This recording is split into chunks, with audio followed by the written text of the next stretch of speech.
Home Life. It's Home Plus Life Podcast. Oh, we're back. Hey. Apologies for missing an episode last week. Yeah, it's been a bit crazy. Yeah, I was on the Gold Coast teaching real estate agents how to use AI and social media and all that good fun stuff at the Agents AI conference. So that was good fun. Got to speak both days. Yeah. Which was good bit of fun. Some cool stuff coming with AI. There is. And I think ultimately it's I actually have a surprise for you in regards to AI. Oh, very cool. Very cool. I'll just say I think it's actually going to separate good, genuine agents from dodgy ones or lazy ones. This isn't got to do with agents, though. Okay, well, what's the surprise for AI? I actually created my tattoo that I'm going to get done. You're getting the tattoo. See, this is legit response because he has not known this. I'm checking to make sure that's being recorded because I'm like, I really want to make sure that we've got that on record. Yeah, I am. Yeah, so you're going to get, where are you getting this tattoo? Here. Right. There. Okay, and what is the tattoo? So you've used AI to create it? Yeah, I did. Which I like that. I think it's actually, that's what I should do for the tattoo I want to get on my back and on my... And I have sent it through to Lukey. So Lukey is my awesomely talented cousin who is a tattoo artist. And he is going to be doing it for me. There. Oh, wow, that's really cool. It's not going to, the background's not going to be there. It's just the circular part of it. Yeah, no, I understand so that. He said... So we'll have to upload that so people can see that. So I got the... They're all stories in the end, so just make it a good one. Yeah. So that's a Doctor Who reference. Yeah. So for all the Doctor Who fiends out there, but it's also Van a Gogh's picture... Starry Night. That's right. Yeah, right. I like that. That actually gives me hope that I can finally get the tattoo that I've always wanted done. So it's not going... No one's ever been able to design mine, that's really cool. He has said that it is... it will need to be simplified. Yep. Just because size and placement and all the rest of it. But yeah, he was like, yep, cool. Yeah, awesome. So I did that with AI. So we'll put it up so that you can see what it looks like. We could do it. Like, you know what? I was talking today... So just today. Oh, I talk all the time, of course, but no, I've spent in the last 5 days. I've spent a huge amount of time in hypnotherapy. Yes. Right, working through some stuff, some trauma, and all that was holding me back. That was creating mental blocks in my head and stuff, and I couldn't get past. So I found once hypnotherapy was really useful to me in sort of getting out of 21 years of PTSD. I go back every now and again for a tune-up, or if I recognize an issue and I can't sort of get myself past it in my head, I'll go back for it, right? Not that this has got anything to do with real estate. No, we'll eventually get to that. We'll get that. We'll get to it today's topic. But, and I said, like, one of the things I really, really want to do is I want to start doing social media, like, and AI events for small business. Because I think small business, like, a lot of the events and coaches and offerings and everything out there are stupidly expensive, and I reckon with our knowledge, because we're doing it for ourselves. Well, the other thing we could help too, a lot of people with that. We absolutely could, and given the fact that so many of them are like, oh, it's going to be $10,000 for you to get X, Y, and Z, and you get exclusive access to me, and it'll cost you $60,000 a year, and I will and it's just like, hold on, no, because if they success, it means that you'll get more from them, more business from them, which means that you'll actually have the longevity of a client. And I've always been that whole selling from stage kind of approach. Not everyone goes by that, though. I'm not a fan of it. I'm not, like, I've seen some of it. Because a lot of small business owners don't have the ability to go for a whole day and just be like, all right, I'm going to go and sit in a room and listen to someone talk. And that's why I like the workshop. That's why I like doing the workshop. Come in, you're going to do shit, and during the workshop, as we teach, you're going to create stuff that's vital for your business. Yeah. And so that's like, because we do that with real estate. I don't want to call anyone. Yeah, we do that with real estate. It was just going to be you, but anyway. That's all right. Yours is one of the only numbers that'll actually ring my phone. All the others are on silent. It's like you, Tom, Steph, Steve. That's about it. Yeah. But yeah, so we'll do that. Anyway, and I was like, I really want to do that. Complete side. Off topic. I did throw We haven't caught up today. Like, we haven't had a chance to sit and talk today. So. Although you do realise that I've had this for the last 4 days. I just haven't said anything to you. Yeah, I know. I figured you usually have. Usually, you work it out, you get it right, and then eventually you come to me at the moment that you think you can get the most impact. Yeah, and I did. Yeah. And I even got it on camera. Yeah. Yeah. Look at me, covering all bases. I know, all right. What are we talking about today? So we're going to be talking about underquoting in order... 5 minutes of talking shit before we actually get into the point. Underquoting in order to get a listing. How about we explain? Like, I think that's one tactic. There's a few different tactics that agents use in order. The reason why and not good agents. There's a lot of really good agents out there, and I want that on record. I've worked with thousands of them across 3 countries. And there's things that you see that are common across good agents. Yes. And there are things that you see that are common across not so good agents. And I think some of the things we're going to talk about today, they actually really frustrate and annoy the good agents. But if the good agents speak out about it, it's unprofessional. Yeah, well, so... They can't sit there and go, oh, no, they're just buying your listing. That's BS. That's cool. Because then... you go, well, that's just agents bickering and that's unprofessional. So a good agent won't actually ever badmouth another agent, even if that other agent's doing the wrong thing, because it makes the good agent look unprofessional. Yeah. So there was a comment on one of our, or not one comment, there was a discussion on one of our advertisements for an agent down in South Australia. Yep. Did they name names? No. This was a postcode that we're doing advertising for. Right. Yeah. And it was just saying that in South Australia, they have just noticed themselves, because these people are targeted in South Australia, where they're like, we can go into a listing and then we get in there and the listing may have 750,000 on it. And then when they get into the listing, they're like, oh, yeah, there's already, 3 other offers, and at the moment it's at 950. And they're like, right, okay. Yeah, so that's underquoting. Yeah. That's underquoting what the properties are.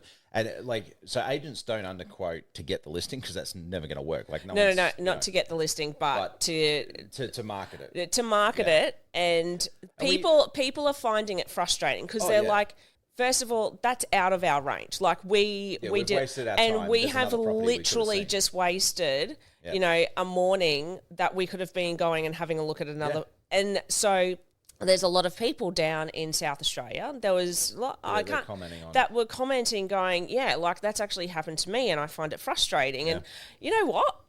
I think it's a bit of a shitty thing, to be honest. It is. It's why Victoria brought in underquoting laws. Yeah. Right? And I think that we're probably going to start to see something similar. Like, if enough noise is made, we'll start to see that rolling out across the country. Well, my issue is the fact that we do have a lot of good agents that are on board. But then hearing those types of things, you're just like, you know what? Like, it makes it really hard for a good agent to be heard and to be, like, they can separate themselves and be like, I'm going to be honest with you. They have to do it through transparency or branding. Absolutely. But it's the fact that the industry itself already has a big, huge freaking question mark over it to every single time someone comes in, whether they're good or bad. Do you remember that house I shared you? It was in Tassie. It was up behind Cataract Gorge. Yeah. And beautiful house, like Tasmanian oak. Blackstone Heights, wasn't it? Oh, something like that. But they were like offers over 495. Yeah. And I was like, offers over 495? That's some value. Yeah. Like, we're not yet ready to buy a house, but if we could be within sort of 10% of that, yeah, we might be able to swing some things to make that happen. Yeah. And speed it up, right? And so I reached out to the agent and I said, cool, what's the ballpark that you're expecting this to sell at? Yeah. And I got a response back that was, we've already had offers around the 640 mark, and the owners are holding out for a little bit more than that. See, that's the thing that I find shitty. I looked at that and I went, and me being me, and with the knowledge that I have, I went, I kind of expected that, because I looked at the house and went, there's no way this is selling but even still, I just find it wrong. Yeah, look, it is. It's me, it doesn't do anybody any favors. Like, okay, it might not specifically damage that individual agent, right? It can damage the agency because people are just agency, God but only knows damages, it damages the whole industry. And the big problem with doing damage to the industry right at this particular point in time is that there are so many companies and corporations that are looking for share of wallet from the agent. So they're also looking at how to replace the agent. And there will be people who hear me say that and who go, oh, that's awesome, replace agents. Yeah, replace them all, right? But what they don't understand is the moment we hand this over to machines and corporations, machines aren't motivated to get the best possible price. They're motivated on turnover, and corporations motivated on turnover. Corporations and companies and that, they legally, and I've talked about this before, the legal responsibility of the directors of that company, and therefore are shareholders. Exactly. And shareholders want to make money. Their legal obligation is to the shareholders. So they're going to do everything possible to make profit for them. But that doesn't necessarily, and we covered this with the build to rent stuff in Canberra, right? It doesn't necessarily translate to them selling each individual property for the best price. What it has always translated to in the past, and what we've seen, because there's been various models that have come out and tried to do this, right, is it's a turnover game. So it's a numbers game for them. They look at how many properties can we turn over. Yeah. How many properties can we sell as fast as possible? Because that's where the money is. Which means that you're actually not getting a true... Because if you're not getting true market value, you're getting the value of a quick turnaround. Yeah. Right? Which I suppose if you had a crappy house where you're just like... But then you've got someone who's gone and put in quite a bit of money. Crappy agent. And what I was about to say is I put up a slide down on the Gold Coast. Yeah.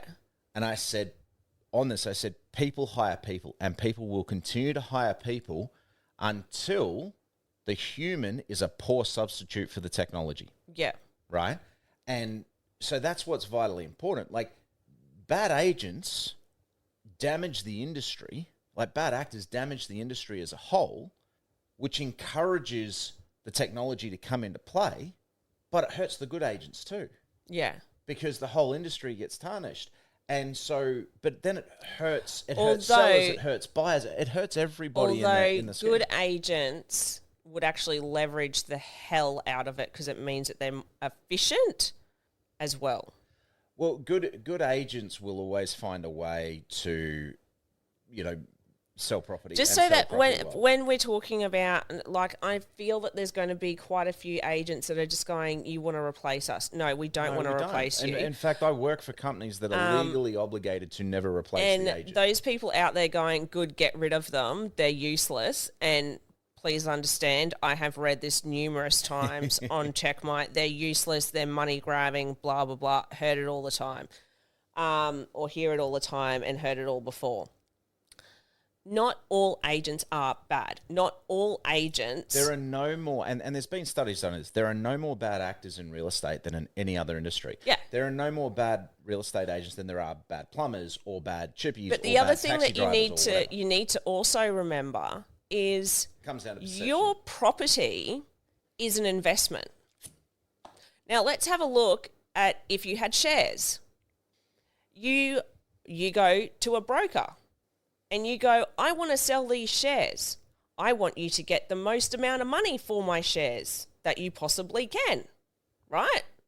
Obligation to, because they're a broker. That's their job. The broker's typically going to sell it at the price you tell them to sell it at. That's right.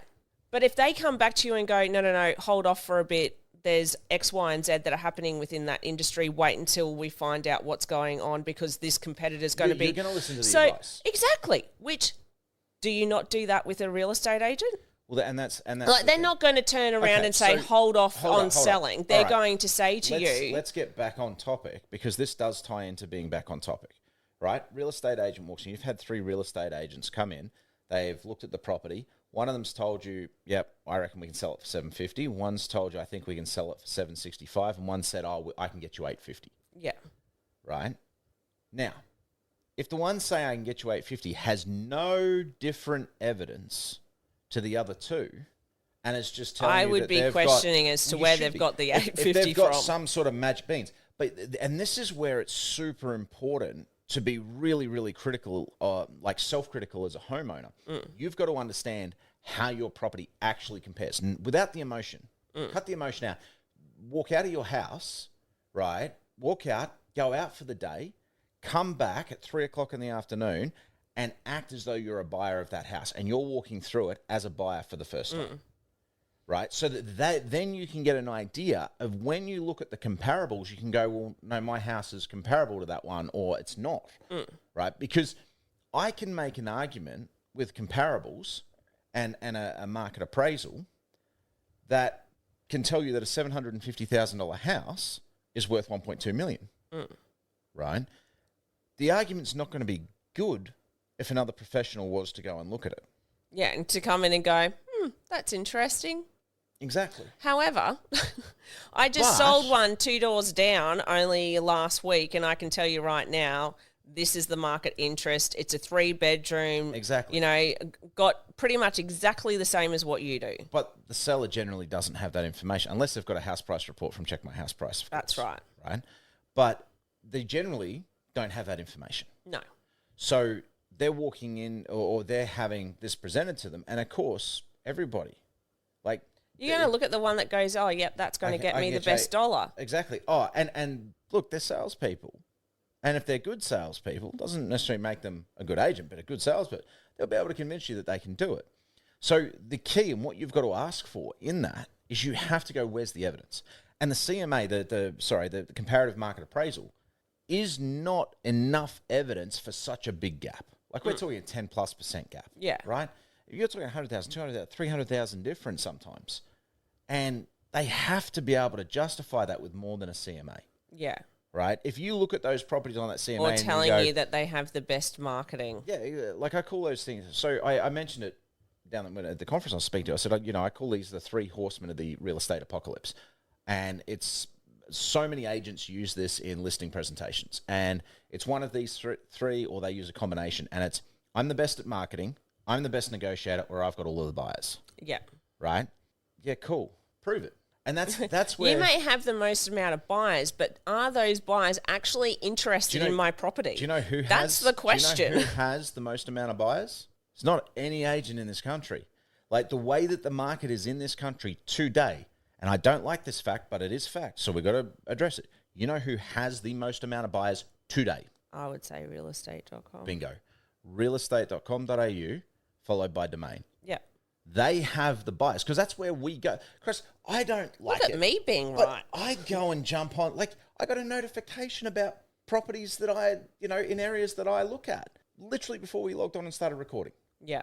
Right? So realestate.com, like the listing portals have the buyers. So the argument of I've got all the buyers is a fairly weak one because, okay, they might have had some buyers on another property and things like that and they went back and forth and a bit of negotiation. Cool. But where did those buyers go to the minute they missed out on that property? Back onto realestate.com. Back onto realestate.com.au, right? So that's where the marketing is vitally important. Having a really good marketing, and we've talked about this time and time again on the podcast. So this is where I'm going to say it, because people are going to be going, yeah, but everyone can market on realestate.com. Yeah, but not all marketing's... And we've talked about it. We've done we have talked about it.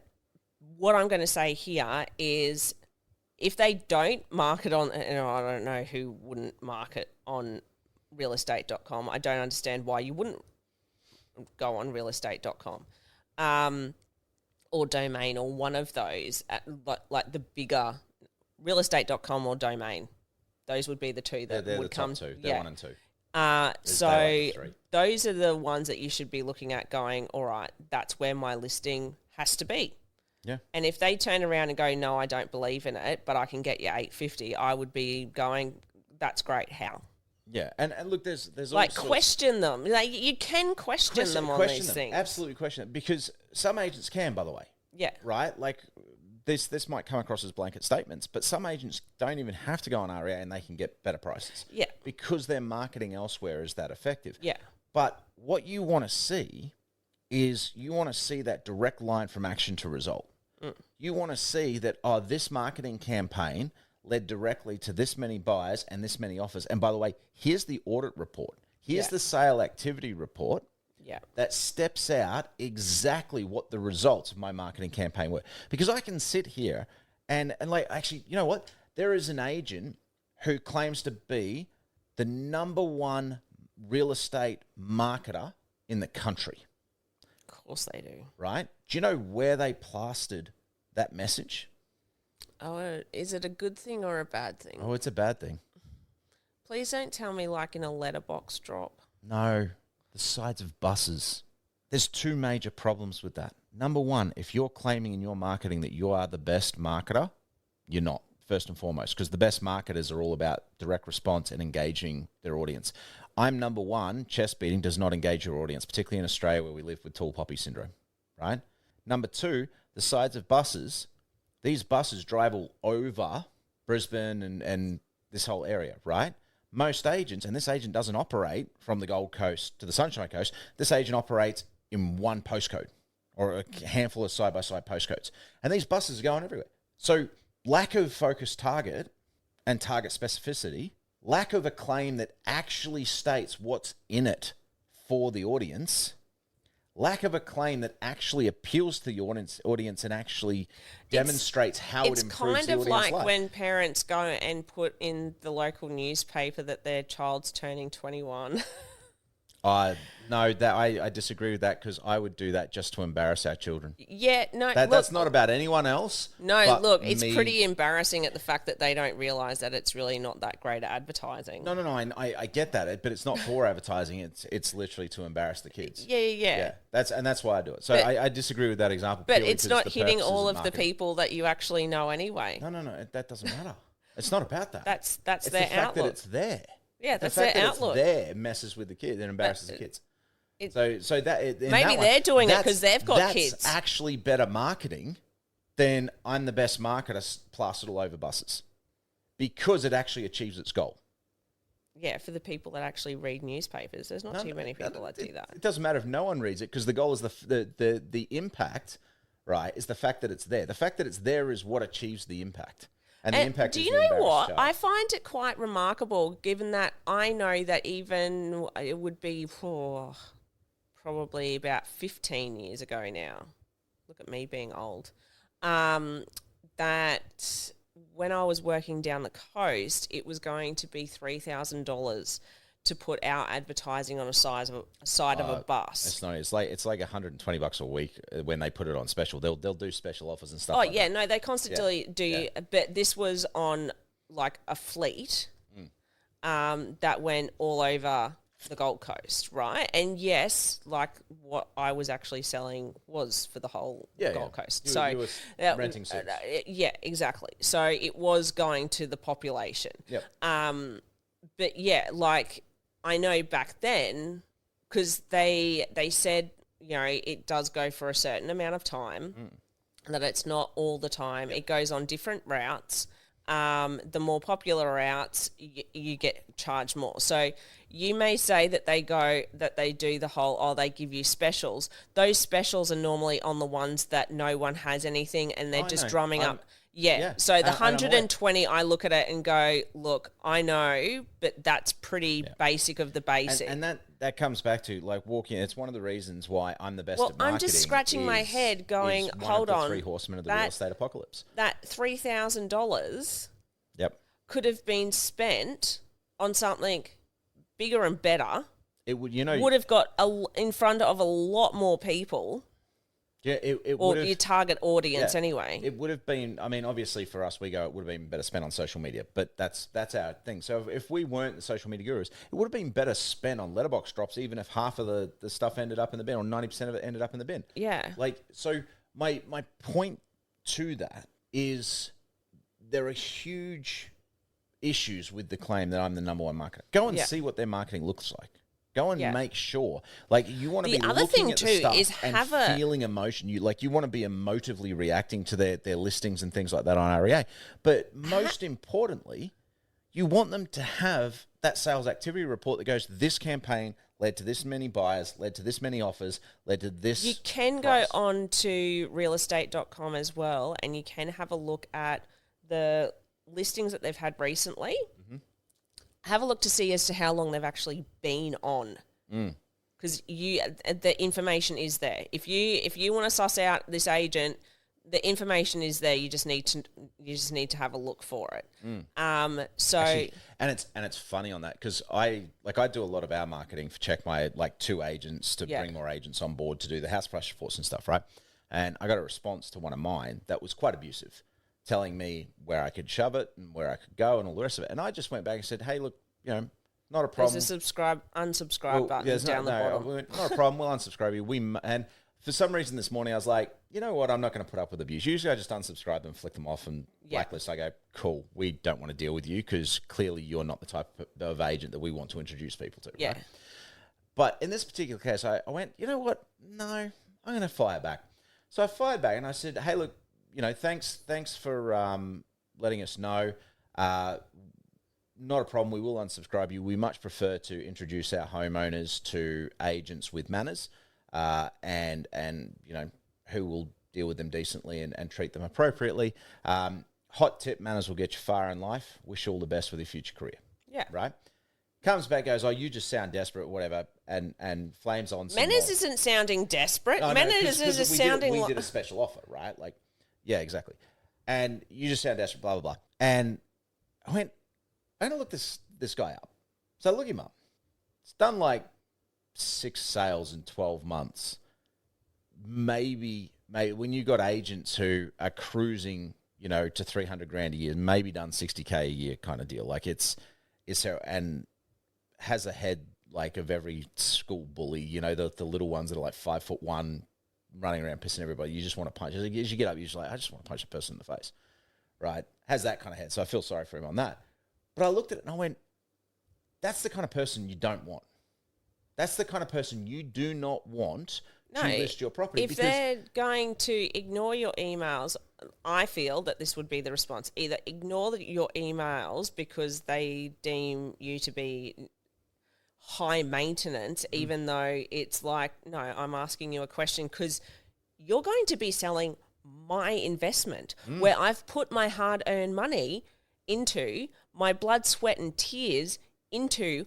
I want you to answer these questions. Yeah. And the one thing, be annoying. See how well they cover you. Yeah, exactly. But the thing is that also, I just find it that the way that you treat people, if they don't treat you in that same way, and sometimes too, you do come across, and I have experienced it in selling products. You do selling anything in any where sales. You have people that are just I'm only coming to you because I don't have any other option kind of deal. And it's you know what? I understand. You don't like me because you think that I'm just going to sell you whatever I possibly can because you need what I have. But at the end of the day, I want you to be happy because you go out into that big bad world that we all share and you go, you know what? This person was actually really good. I thought that they were going to be really rude to me and just try and get my hard-earned money. But if you show that, I can be like that. I can do that.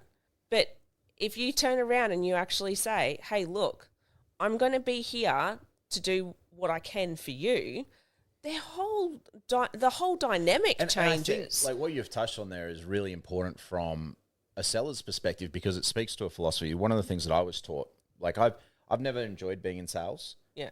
But I've always ended up in sales roles. Even running companies, building tech, I've ended up having to sell it, right? And be the sales guy in it. And I did a lot of sales training. And the thing that was always drilled into me is a good salesperson is a problem solver.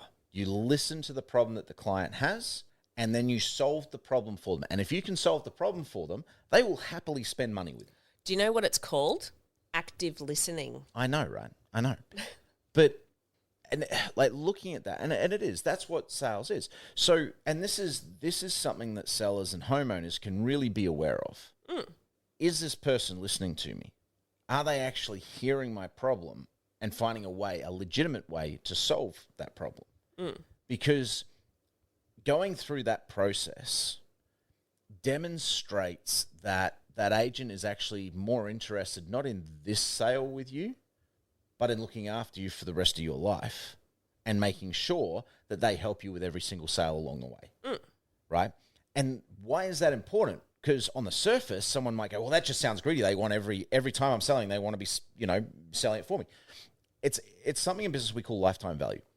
Lifetime value is it's a metric, but it's also a philosophy attached to it, wherein the idea is to work and build the relationship with the client. It's also the whole basis of word of mouth. It's word of mouth, but it's so you can look after them for the entirety of their life, right? And you build a genuine relationship with them that, yes, that relationship came about because there's business to be done. But in doing that and working on that lifetime value and from that approach, it means that you're not just focused on getting this sale now. You're not going to come in and go, I'm going to tell you that your house is worth $850 when it's only going to get $750, right? I'm going to tell you the truth. I'm going to be really honest with you because it's not just about today's sale. It's about the one tomorrow, next year, 10 years from now as well. And making sure that I can help you at every single step of the way. Because if I can help you win at every single step of the way throughout the entire lifetime of the product, the relationship, whatever, then I'm going to win too. So we win together, right? Whereas there's a lot of agents that are not relationship agents, not lifetime value. They don't look at the lifetime value, and so they're worried about this sale now, and it's about that I've got to do whatever it takes to get that sale, and that's something like we in the industry we call it commission breath, right? And you've got to watch out for that because that agent is less like you're less likely to walk away from that having a good experience, right? And I think that's if it's a relationship agent who's willing to invest in you and solve your problems with you using their expertise, you are far more likely to walk away from that going, wow, I found an amazing agent. Well, the other thing too is that's the reason why there is a lot of the general public that are just like real estate agents. Nah, they'll sell their mother before And look, and you know what? Like, I just look at it and go, that's not a true reflection of everyone. That's not. It's the minority. There are so many good. Like I spent that conference down the Gold Coast. I spent 2 days with 130 agents, and I spoke to most of them, worked with most of them, and the number one thing that they were wanting to do, and the reason they were there, was how they could service and support their clients more, right? Because it all comes back, like, yes, they get paid commission. Yes, they make a bucket load of money if they're successful.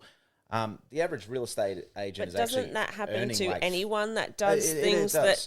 It does. Well, but there's this idea that it's easy to be successful as a real estate agent. But no, it's really not. There's, like, the average wage, I think, of a real estate agent 10 years ago was about $45K a year. These days, I think it's about 57 or 65, because they brought in an entry-level way, like salary, that you've got to be able to make that. If you're commission only, you've got to be able to make that each year and prove it, or the office has to pay you that. Right? So, like, they're not, the vast majority of them are not earning big bucks. Yeah, because there's no such thing as retainers anymore, is there? No, there is. That's what I'm, like, it's a salary retainer type.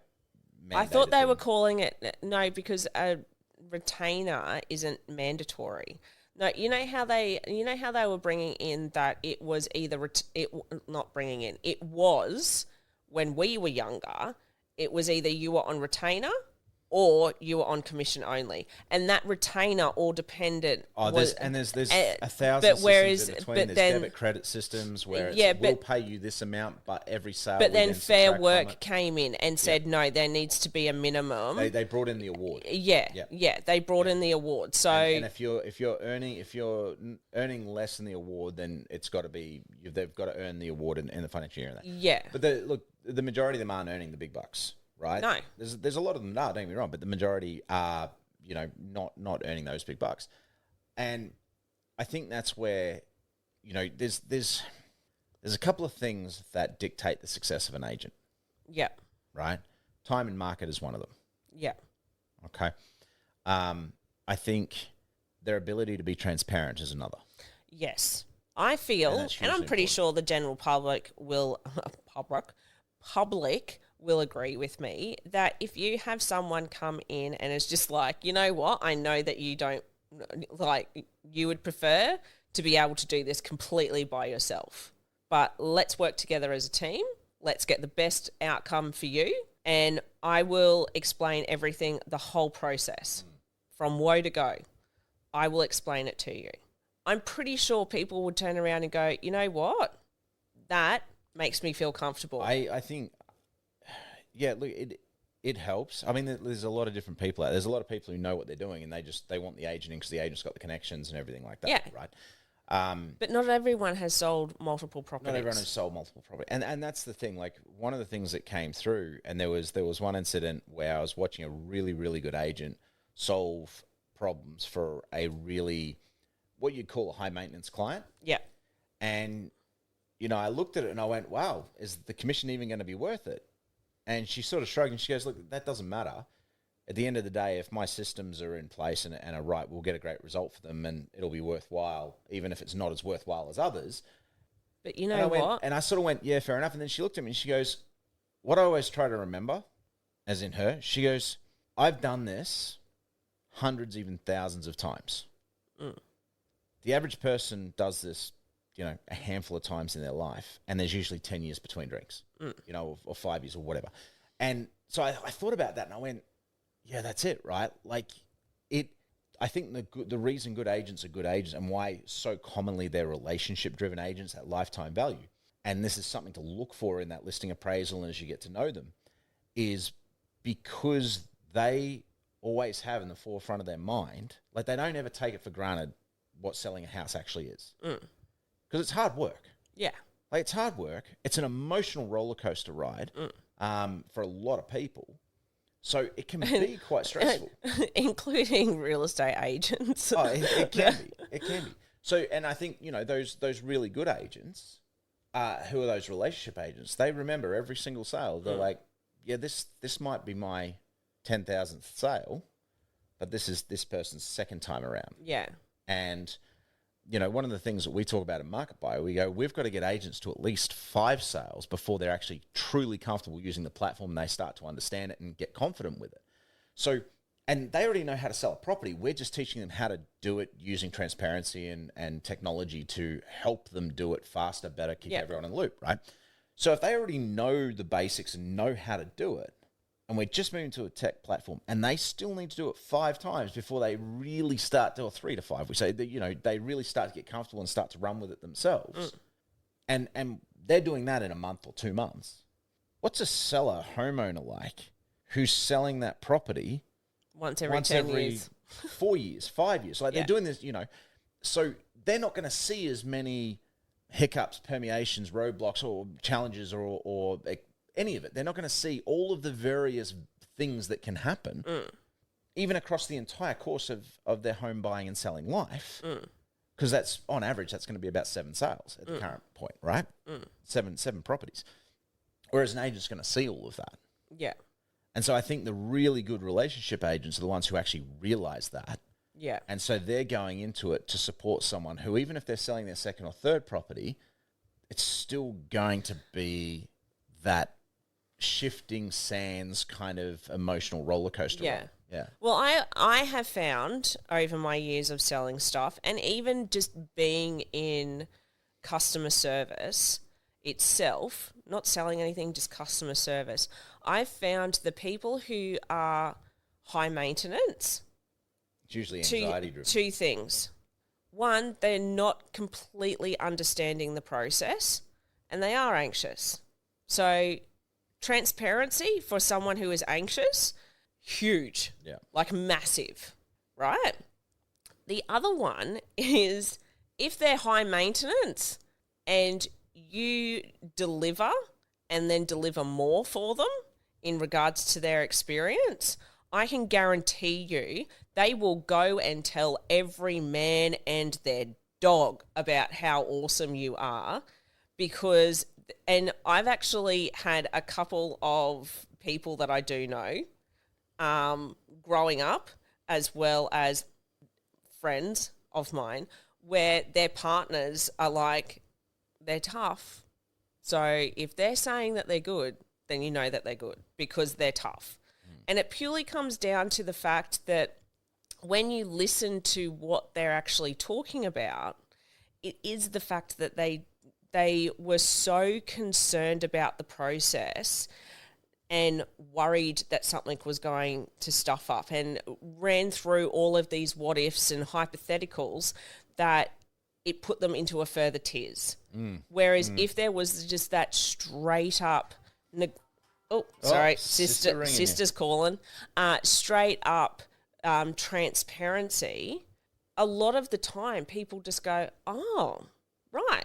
Yeah. Okay. And I think that's a huge test, right? Like in that listening, like when you're selecting your agent, because that's what this episode's about. Like we've tangented and talked about a lot of things around it and a lot of things we've seen. But one of the little tests that I really love to sort of put salespeople through, doesn't matter what industry it is, right? And that I grade them on. And look, I grade myself harshly on it as well. But it's, do they do what they say they're going to do, even on the little things? Yeah. Because one of the things that is super important is that they're actually setting the tone for the relationship from the get-go. And even the little promises, the little things that seemingly don't matter are followed up on and done, right? If you say that you're going, they're going to do. Yeah, if you're going to say, oh, I'll send that CMA through to you this afternoon. It's got to be this afternoon. It's got to be this afternoon. Yeah. If you turn around and go, look, I'm flat out this afternoon. And hand on heart, like I got to own it. As a sales guy, that's an area I fall down. I know it. I coach it. Yeah. I know it. But because I'm the sales guy and I'm responsible for running the business and the machinations and dealing with all of the various other bits and pieces, that's something that often slips through the cracks for me. And I know how bad it is, and it's one thing that I'm working my ass off on. The one thing that was hammered into me when I was working at Amart All Sports, they had 6 golden rules. Yeah. Right? And we had to carry around this little booklet with us. We had it in our lanyards with our name tags on it. And one of those 6 golden rules was that you answered the phone within 3 rings. Right? That 3 rings was huge. And I mean, literally everyone jumped when they heard the phone call and there was a regional manager in the store, because you were just like, is anyone getting it? Is anyone getting it? Where is, right? So, and then even when I was working at What If, we had an inquiry. You have 24 hours to get back to that inquiry. Doesn't matter how many times you've said it that day, you still send an inquiry. Doesn't matter how many times that you've spoken to these people during that day, you still send the email back. And so for me, because it's been hammered into me, I look at it and go, okay, if I can't get if I can't send it by the end of this afternoon, you will have it by close of business tomorrow. Yeah, so you're setting expectations. You are setting expectations, but at least then you've given yourself a bit of leeway, because let's face it, at the end of the day, there could be shit happens all the time. Gazillion other things that go wrong where you're just like, I've got to get this done. But I think, what's important about that is it's a great telltale sign in that listing appointment where as a seller, you're sitting there and you're going, they're setting the expectations. Are they actually living up and following through on the expectations that they're setting, right? Because that sets the tone for the relationship. Yeah. And I think that's massively important. And if you have them where if they turn up and they're like 5 minutes late and they're like, oh, sorry, like, blah, blah, blah, blah, blah. And then they say that they're going to send through the CMA and it's 2 days late when they told you that it was going to be like by the end of the week, but it ended up being the following Tuesday, where you're just like, hold on, that's twice now. Like, how busy is this person? Like, and then you start to question, if they're that busy, then they don't actually have time for me. They don't have time for my systems in place. Well, I would be looking at it going, hold on, this is your job, and if you're in such a fluster to try and sell my property, I don't even worry about systems. I look at it and go, hold on, are you capable of putting your all into what has been my all? as though and that sounds really suspect. Well, I think that's a damaging way to look at it. I think it's more, are you capable of doing a good enough job? Well, that's what I mean. At the end of the day, this is no, like, it's your all, and you're emotionally attached to it, and I get that. The But if reason you're you're hiring an agent is so that someone who's not emotionally attached to it but if you're is doing the job. flustered, But that's not And- even and flustered, you haven't that's just even- not following through on the expectations. and you haven't And that's- actually looked at my property, that's where do the you actually systems come in have the place. time to do this? That's where the support systems come into play. Yeah. Right? Because those support systems allow them to do what they do best, which is the human-to-human side. Yeah. Right? That's the selling. And so if they don't have those support systems in place, then shit's going to fall through the cracks. Yeah. Right? We've seen it with how we operate when we're moving house and like all the kids and everything like that. We've got to improve our support systems in our own life because stuff falls through the cracks. Yeah. Right? I get that. And that's, but when it comes to selling the house, they've got to be able to follow through on the expectations that they set. And this is a great little test because if they don't, and I don't, like, everyone, leaves plenty of time and gets caught in traffic, right? Cool. Send a text. Hey, I'm caught in traffic. I'm still on my way. Yeah. Everyone, like, things happen. So I'm not saying I'm not saying be so brutal that if they color outside the lines by even a millimeter, that's it. Done. No. What I'm saying is look at the habits. Yeah. And if this is clearly becoming a habit, well, that's a red flag. Yeah. If they're setting expectations and they're not meeting the expectations they set, Yeah. that's a giant red flag. Yeah. Right? Particularly if it's more than once, it's consistent. And I think that, these little tests are super important because it all adds up. Like if you've got an agent who walks in and says, I can get you $100,000, $200,000 more than what the other agents that have been in have said, and then they're not getting back to you on the calls, the emails are coming in late, or, There's excuses after excuses. All this sort of stuff. All of this adds up to Yeah. a monumental red flag. Yeah. Right? And that's what you've got to be testing. That's what you've got to be, because the good agents, even if they set an expectation and for whatever reason they can't meet it, you will usually get advance heads up. Hey, this has happened. I'm aware that I owe you this by this time, or we've got to do this. Could I please postpone? Could I please get it to you tomorrow morning? Yeah. Because I've got an emergency or something's called me away, right? Like you'll get that preempting. And Yeah. I mean, look, to be honest, that just comes down to manners, right? It's like you're going to friends for dinner, and Well, it you're also like, shows hey, that you're we're caught in traffic, organised. We're going to be we're running late, It just shows that you're organised. And if you're organised, that settles people's anxieties. and it also friends and shows that sisters. you're transparent. But if they're doing it as a consistent thing and then they turn up and they're like, yeah, I can get you 800,000, and meanwhile how is it you think you can get me 100,000 more than anyone else is quoted when you haven't even been able to get me the stuff on time, be on time, respond to emails, respond to text messages, call, like you're late to, like you're not organised, and I'm going to be handing over my biggest investment for you to showcase. Right. Yeah. And I think like that's what we've got to do. Like I think the whole media idea that there's all these terrible real estate agents out there, I think that cuts both ways. It makes people angry and everything like that, but it also means that there are people out there who are probably willing to accept substandard operation and service from bad agents because that's all they expect of agents. That's all they expect agents to be. So I find that sad. I think it is too, because we know so many good operators, but that's one of the reasons we do this podcast, right? Yeah. Is to sit there and go, hey, this is how you make the agents. So when it comes to underquoting, back to underquoting, yeah. That was big, yeah. We're at 50 minutes here. Yeah. Double it. We're making up for last week. when it comes to underquoting, what we're saying here, because we will move on to our next, it'll be an STM instead of a JTM. Having an STM. We're 50 minutes in. We're going to have an STM. Yep. That's a big app. So the next thing that we need to talk about is the underquoting. You need to make sure that you get the evidence of how they're going to actually. You're talking underquoting when you're a buyer. Yeah. So when you're a buyer, I think so. I'm not like Check My House Price can't provide reports to buyers. No. Right. The best that our agents can do and our experts can do is provide a general suburb report. Yeah.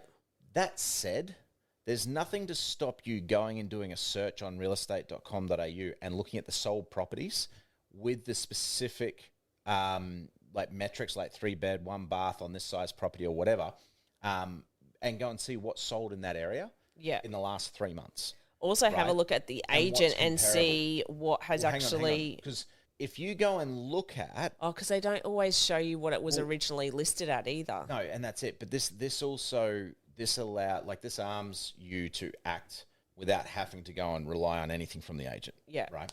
So if you go and look at what has sold in that area at what price, and you see a property that's marketed as offers over, and that price point is $150,000, $200,000 below what you believe comparable properties are, looking at what has sold in the last 3 months, that's got to raise red flags. And that's got to, you got to reach out to the agent and go, hey, what's the ballpark the owner's wanting here? Because I want to know if this is within my range. And the agent may come back and try and fub off an answer or not actually tell you. Just go, no. If I'm coming to the open, I want to know if I'm in the ballpark. And the other trick that you can turn around and go is, and just simply say to them, hey, we're pre-qualified up to X amount. Yeah. Right? If it's below where they're at, the agent will just turn and go, no, it's too low. Yeah. And then you're wasting your time by rocking up. Yeah. Okay? And I think that's because the agent doesn't want to deal with offers that are below where they've got other offers or other interests because it's more work for them. Yeah. Right? That said, always do the pre-check as well. Like go and look at what has sold and what it sold for in the last 3 months. Yeah. Because every now and again, you'll get someone, who turns around and says, oh, yeah, you're within range, just to get people through the open. Yeah. Right? So just be aware of that. Yeah. Yeah. And if you have any stories yourself that in regards to that topic of underquoting, then absolutely send us through your queries or even topics that you may want to be that we could shed light on for you. Yeah, especially coming up, we're recording the 23rd of May. I don't know when the episodes will be released, but we are catching up with the CEO of the REIQ. There you go. So if you have any questions potentially that you want to put forward to Antonia, then let us know because we can ask her for you. We'll be moving the studio into the REIQ offices. Yep. And we'll be recording in the offices there. I don't know if we'll get, I'd love to also see if we can swing Kat Bevan and get Kat Bevan on the podcast. Yeah. She's the general counsel for the REIQ. But, there's a few amazing operators in there who, if you've got questions, absolutely hit us up for that. Let's jump. I don't have a button for STM. Well, you have to press something. I suppose. Which one's STM? Let's see which rabbit holes we're going down in this episode. It's time for JTM. It's J-Thought Moment. It might be drinking whiskey, pot, work, smoking meat, podcasting, story writing, treasure hunting, you name it. With really grinds my gears, singing, playing TV shows. As you can see, nothing's off limit. It's JTM, J-Thought Moment. JTM. What will be his next shiny object? JTM. It's time for this week's J-Thought Moment. I'm good? so boned. I know what your STM is. What? Is she going to talk Mother's Day? Yeah. Yeah, I'm so boned. Actually, no, I'm not for Mother's Day. I'm boned for your birthday on Wednesday. That's what I'm boned for. I've got Mother's Day sorted. I managed to get that sorted. But I don't know what I'm doing for you. Let's just rewind. So, happy Mother's Day to all the mums out there and the mums to be and the mums that were. And hope you have a good day. So if you don't have anything organised, I hope you do have something organised. But I thought what we could do is some really quick, here's some ideas that you could potentially do. We did that as a special episode last year without any planning. Yeah, but by the time, this is for tomorrow. Yeah, so that means that the weekend they've got time to organise this stuff. They've got time to actually do something about this. So I'm just going to put some things out there, whether you want to do it for your own mum. I'm going to be paying special attention because maybe these can double as a birthday present. So I'm so boned. The first one that I saw that I was like, oh my God, yes.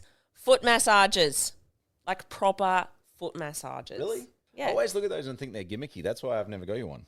No, the way that my feet are, absolutely, I would use it all the time. Yeah, right. Ones that Okay. actually massage. And the one that I can say that I looked into that I was like, yeah, right, is actually by the good old brand what is it? Renfo. Yeah, we got some Renfo kit. Yeah. So some really I good can Renfo kit. we can put these up with the 'Cause links. We got the leg compression wear that I was using for recovery after training from Yeah. Renfo, which you've used to massage your legs and feet. Scale that we're about to use because we're both doing HCG, the weight loss course. At the moment, we're into that. We'll probably talk about that next week. Can we go back to Mother's Day because Yeah, we mums can. don't want to worry about But eating food. Renfo's got a heap of good stuff. They want the good stuff. Yeah. The other one that I have where I was like, oh yes, I miss actually having I do have them still, but I want to get more. They're called Cote Noir candles. Oh my god, they are amazing. You know the one that smells like salted caramel upstairs? No. So he does. He just doesn't realise that that's where it's coming from. It's a candle. And then I have one that's champagne, and oh my god, like this stuff is amazeballs. They also do bouquets for fragrance. So it's silk flowers that they comes with a vase, and you put these silk flowers into the vase, and then you spray them with perfume. And it literally, like this, the whole area smells like it. It's amazing. It's better than any of that other, Scentsy stuff out there. And it's natural. It's amazing. Amazing? Amazing. Do you get what I'm saying here? Amazing. I don't know whether he's picking up on what I'm putting down here. I'm just looking at this going, these are 3 things that I would never have thought of Yeah, to exactly. save my life. And that's the thing. Yeah, no, the other thing, I am wearing my loungewear just in case people are going, she looks. Pajamas. No, that's what it's called, is loungewear. So people are going, what's the difference between loungewear and pajamas? Being that I had worked at Suzanne's, I can tell you the difference. The difference is pajamas, you don't go outside unless you JH going, these are my happy pants. They are happy pants. They're my Star Wars happy pants. They came from Peter Alexander. They are not happy pants. I saw an old man wearing similar yesterday. He was out in public loading groceries in the car. Back to me. So the difference is Happy that pants. with loungewear, you can just go and put on a pair of thongs, run down, and still look like you're dressed for the day. That is a difference. And this is your Kmart find. This is my Kmart find. Yeah. They do them. They are doing them this year as well. Right. Okay. And they are lightweight for people down in Blokes, southern this is why we are so screwed. down in the southern states. If you're like, that's not going to be enough, believe it or not, my little sister and I bought these while I was visiting her in Tasmania, and she got a pair and she's like, oh my God, these are amazing. So I am in Queensland, so yes, it gets cold. So it's warm enough to keep we Queenslanders nice and warm, but also can keep the Southerners warm as well without overheating. So that's always an option that you can get from Kmart. Good old Kmart. You can get from Suzanne's if you want to be a little bit more fancy. Oh, look, if Kmart does, I mean, these are what? How long have you had these? 12 months. 12 months. Yeah. They're doing the job. See, there's no need to go past Kmart if it does the job. Look, but it all depends. Some people want to go and spend a little bit more money on their mum, and that's fine. Yeah, I've always just been, does it work? Is it practical? Is it durable? If it ticks those boxes, Yeah, I don't but care what it see, costs. that's the thing. Yeah, I just spoke about candles in a room that you had no idea that that's where the smell was coming from. Because I haven't smelt it. You have, because you were like, I feel like popcorn. And I was like, yeah, that's the salted caramel candle that you can smell. And you're like, oh. Because you thought it was that I had salted caramel popcorn, but it wasn't. Right. It was the candle. Right. Yeah. So now I just feel ripped off that once again I was denied salted caramel popcorn. Well, I mean, you can eat the candle. I don't know how well it's going to go for you, though. It's just, no. I've got some caramel popcorn upstairs. Is that okay? Yeah, no, because we're on the HCG, so I can't have it. So you really ripped off then. Yep. Smelling it. It's a good thing it's your birthday week and not mine. Otherwise, I'd be I'd be demanding to speak to a manager at this point. I'd be going full Karen. So the other thing too is if your mum likes, like your moisturisers and stuff like that, I have come across a really awesome, and you can buy this stuff in Woolworths. You can buy it in Chemist Warehouse as well. It's called Asano is the brand. It's made in New Zealand. Really, really lovely. They do sample packs. I have seen in Woolworths for like $25. So just keep your eyes out because it does sell out quite quickly because they're perfect sizes. So if you go travelling or if you wanted to give a little gift for mum that doesn't necessarily break the bank, then that is always an option. You can, I was having a look at the home stuff on Amazon and there was so many cookbooks and I'm just looking at it going, nah, mums get not all mums like getting cookbooks. No. Or appliances. Like, I get that that's normally, there's only a certain amount of times that you can buy mum an appliance before she's just like, look, I've got every appliance in the cupboard now that I don't use. So thanks for another one. Fitness fanatics, look, 9 times out of 10, I find buying for someone who does fitness, they've already got all the stuff that they need. So unless you need clothes. I just offloaded all of my home gym gear because it's just too much to carry around. Unless they need clothes. And, unless you know what your mum's size is, you don't want to guess that. Entertainment, I find with entertainment, people are normally streaming now. So unless you've got a mum who's needing that possibility, headset. If she doesn't have a headset and you're like, mum, you could really do with a headset, go buy her a headset. Because, especially a decent one, like if you get her a decent one so that she can watch her iPad, some of them even connect up to the TV. So she can be sitting out in the lounge room and have the headphones on and happy days. No one has to be woken up through the house. I don't need to worry about that, given the fact that your cousin lives downstairs and I put the binge on and she controls it. She can control the binge. I put it on, she can pause it. So she has a bit of a giggle because, it's always fun putting things on pause and hearing me go, oh, sake, and then realising that it's her. But those are the other thing too. Yes, you can buy your mum flowers and chocolates, a lotto ticket. One thing that I can't stress enough, a card. Please buy a card. Please write in that card. That's really nice. To actually get a card where you're like, cool, you didn't forget. That's great. Take her out for lunch. Take her out for breakfast. And be like, look, mum, didn't know what to get you, so I'll buy you breakfast. I think that's a pretty good deal as well. And then the usual stuff. Make sure she doesn't clean. That's also another really good gift. Yeah, mum shouldn't be cleaning Mother's Day. Yeah, mums don't clean on Mother's Day. And if you really want to be the favourite child, Mother's Day either. If you really want to be the favourite child, go and buy her one of those, 3-hour cleaning gift cards where someone will come in and clean for her. And that's available. That is available. Flag on the play because there's a lot of mums out there who... Because they can also fold clothes too. who don't relax, shall we say, with it being done. Yeah. Because their position on it is no one does it as well as them.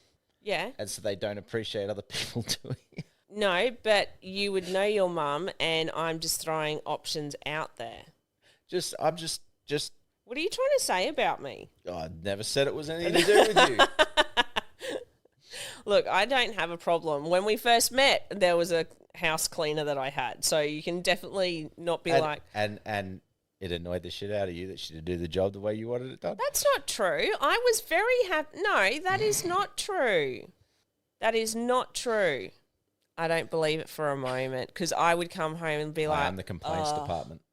No, I would be like, oh my God, she's come, like I've come home and the house is clean and tidy. I don't know what you're talking about.